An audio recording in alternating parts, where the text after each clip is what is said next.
was a great panel. Can we raise the energy a little bit after that panel? I think everybody it's late in the evening. We're starting to simmer down a little bit. We're ready to go out and get some drinks. So let's raise the energy a little bit. And first off, I'd like to say what an honor it is to be in this great country and this wonderful city of Shanghai. I visited 10 years ago, and the amount of progress that has happened here is tremendous. So thank you for this honor to be here, and thank you to the organizers for allowing me to speak.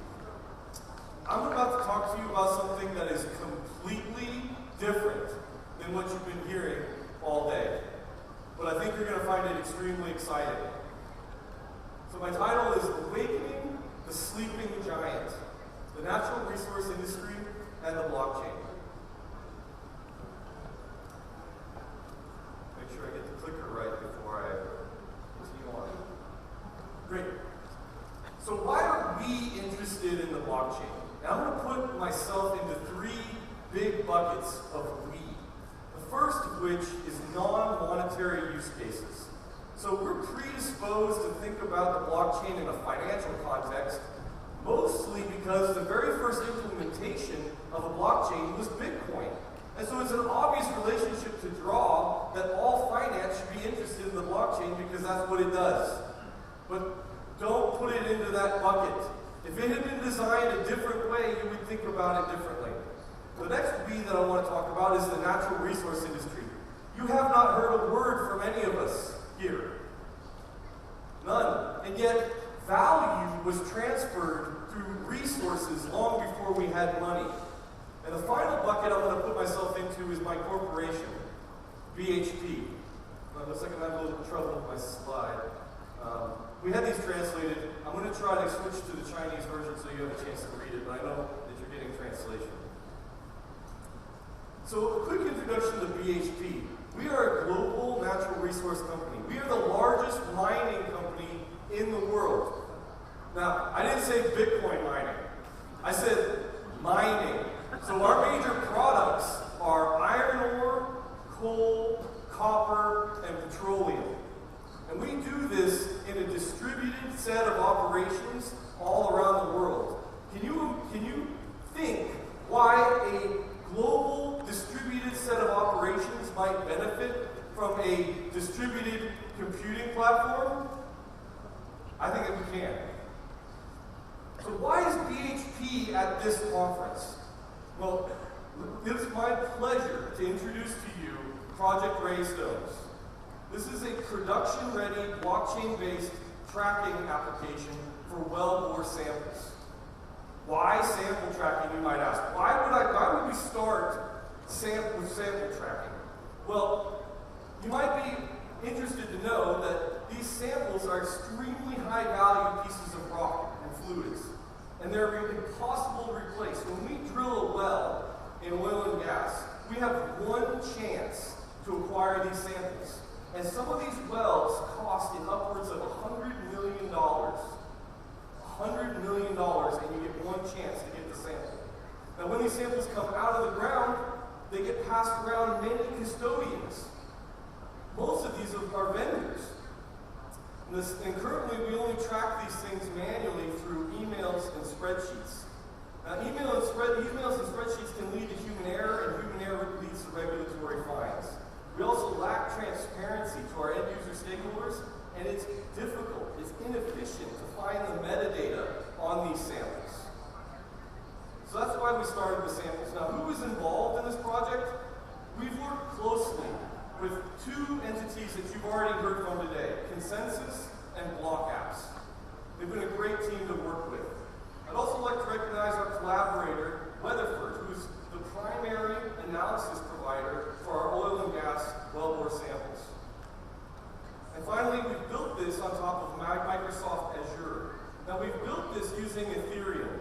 Some of you may have heard of Ethereum before, but we haven't talked about it a lot here. We've been in a conference all week before this talking about the platform of Ethereum, and I just think it's fantastic. The amount of thought leadership that has gone into this week is incredibly impressive. Now, this is a diagram of our software stack. There's other technologies that we're implementing in this application and piloting and testing. For instance, there's another technology called IPFS, which is a decentralized file solution. Now, we're working together with our partners and our different groups that we have, but we've tried to identify 3 nodes that we want to represent in terms of why the blockchain is important. The first one is BHP Billiton. The second node that we have in the network is our collaborator, Weatherford. And then the third is a regulator. And I'm going to talk a little bit more about the regulator towards the end of the talk. So we had a set of project objectives and criteria for success, and we've bucketed them into 2 major categories. We want to deliver a robust solution for the business case, which is coming from our geologic operations group. But on the other side, we want to explore this transformational technology, the blockchain, and what it could do inside our corporation and across our industry. So we've been doing that through this project, and I have to tell you, it's incredibly exciting. So when you approach a project like this within a company, the first major thing that you need to do, and this is really important because it pays huge dividends in the end, is to take the time to properly map your business process to the granular level and understand how to map that process onto a blockchain architecture.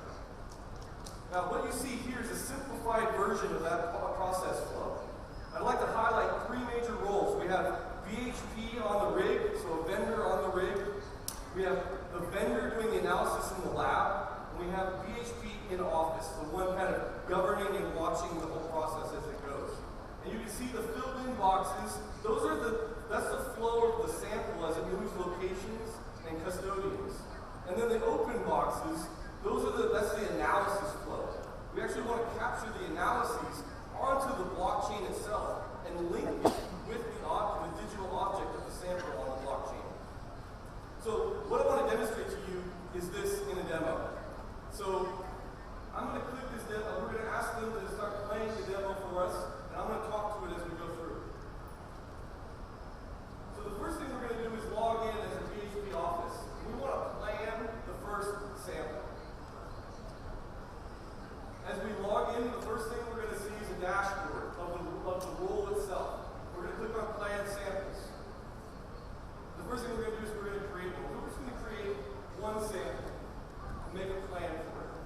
We're going to use isotubes, which is a small vial of gas that we extract from the well.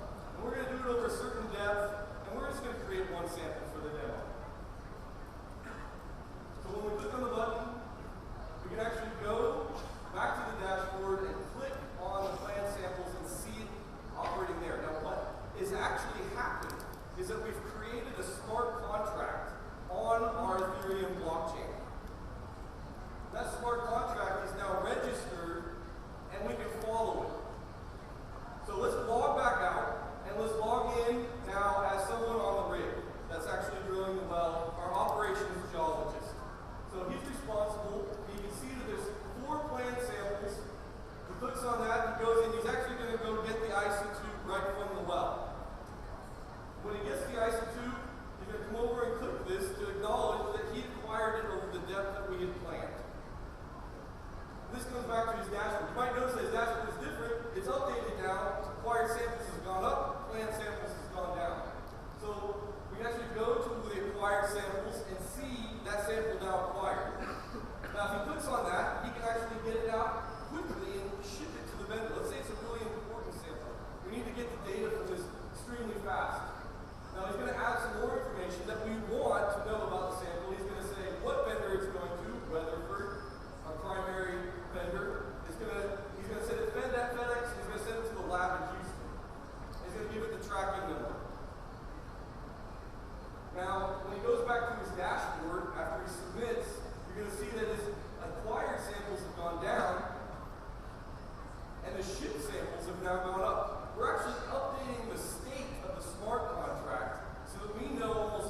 safe every night.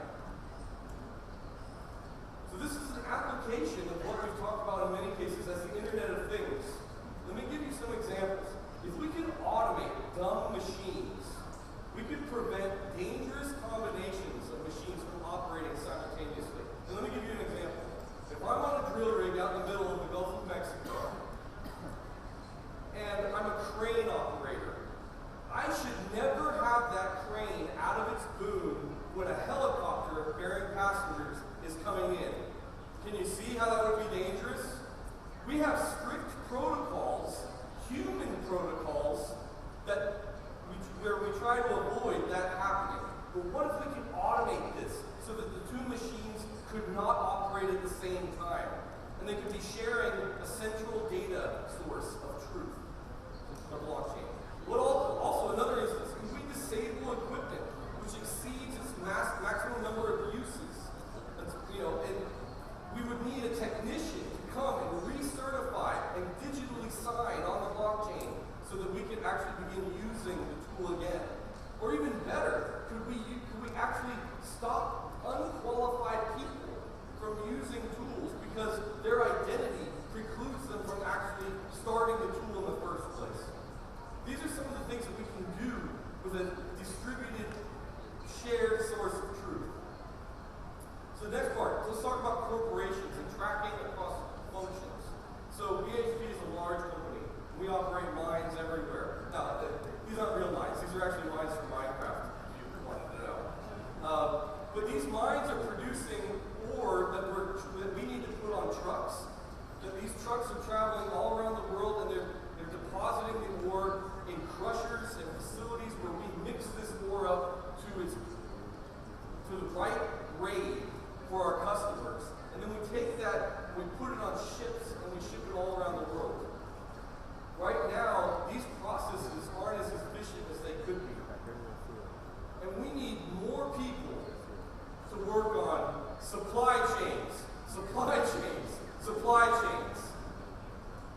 Because it's more than just figuring out where your food came from or where your Nike shoes were built. We actually are talking about billions and billions of dollars of value traveling in supply chains every day. This can make a major impact on the world. And finally, let me take a little bit longer to talk about cooperating across an industry and find a win-win. So, BHP is required to give public regulatory data to our partner countries. We set this up in the contract when we begin to operate in that country. We're not the only one that has to report on data. We have an entire peer group that also must report things like production, like locations of where we do things. And let's talk about it in terms of a fictional country called the Kingdom of Zamunda. Now, the Kingdom of Zamunda has several public agencies that's receiving this information, and they're required to house sometimes hard copy media and make that available to the public. What happens next is that there's an entire industry that's grown up around going and aggregating the information from all these different agencies of the government. They aggregate it together and they make it into a nice, neat database. Put a nice little bow on it. And they send it to all the companies in the industry, which we want to know what everyone else is doing. Unfortunately, this comes at a high cost.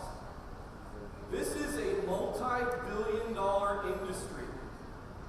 Companies that go out and just aggregate public data. That's all they do. Fascinating, isn't it? But what if we could do this differently? And I want to take this opportunity on this stage to issue an invitation to our entire peer group in the natural resource industry. Let's build this. We can take every company in a particular sector and we can form a consortium chain. And on that consortium chain, we can be reporting all the public regulatory information that we're required to by law. And we can allow the Kingdom of Zamunda to be a node in this consortium so that when we publish the data, it becomes immediately available to them. And so we've satisfied the law. But at the same time, we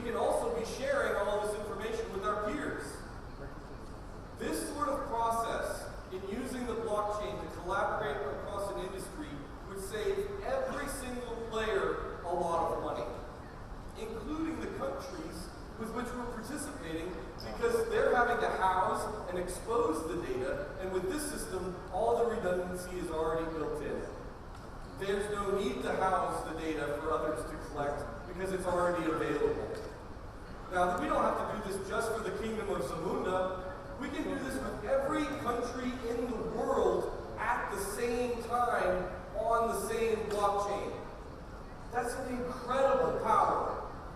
That is an amazing way to make the entire industry more efficient, more productive, and most importantly, more transparent. More transparency means that people make better decisions, they have better collected data on things like markets, supply, shortfalls, and the market can then drive what needs to happen in the industry. So in conclusion, Project Greystones delivers a blockchain-based sample tracking system ready for production, and it will go live later this year. So what does this mean for BHP? It improves wellbore sample data access to almost real-time status. It provides greater transparency to BHP business units, governments, and vendors. It reduces human error and the cost of compliance, and it confirms readiness of the blockchain to begin exploring more use cases. Now, what does this mean for our industry in general? Well, it serves as a model for the industry. It demonstrates the value to be unlocked through sharing data between companies and governments, and it identifies a strong use case for public data reporting. And finally, what does it mean for non-monetary use cases? Well, this is the first business use of embedding process on a blockchain, which is ushering beyond simple value transfer use cases. This also extends the trust framework beyond logic to beyond data to now logic, and leverages the power of smart contracts existing within Ethereum. Now, with the last minute that I have, I'd like to share with you a vision for the future. We started with the Ethereum mainnet and the Morton testnet. It's hard to believe that it hasn't been around that long. What we're seeing now is the emergence of private chains throughout many industries, and these will continue to grow. BHP is one of these. We're also going to start building bridges between these chains, between each other's chains, corporate chains, enterprise chains, but also into the public chain. And we've talked this week about sharding, the scaling solution. So we know that Ethereum itself is going to break into many chains. What is this going to look like in the future? This is just a diagram of what it might look like. Private and public chains sustaining each other, adding to the robustness of the network, and in a distributed mesh. Now, we don't exactly know what this looks like yet, but companies like BHP Billiton want to be a part of this conversation, and we want the ability to voice our needs on the platform and share with the community in the development of this incredible technology. Now, I'll just end with acknowledgments of those who have worked with me very hard in the last few weeks and months to build this and showcase this for you. And if you have any information, if you want any information, or if you want to work with us to find some synergy, please contact me. And with that,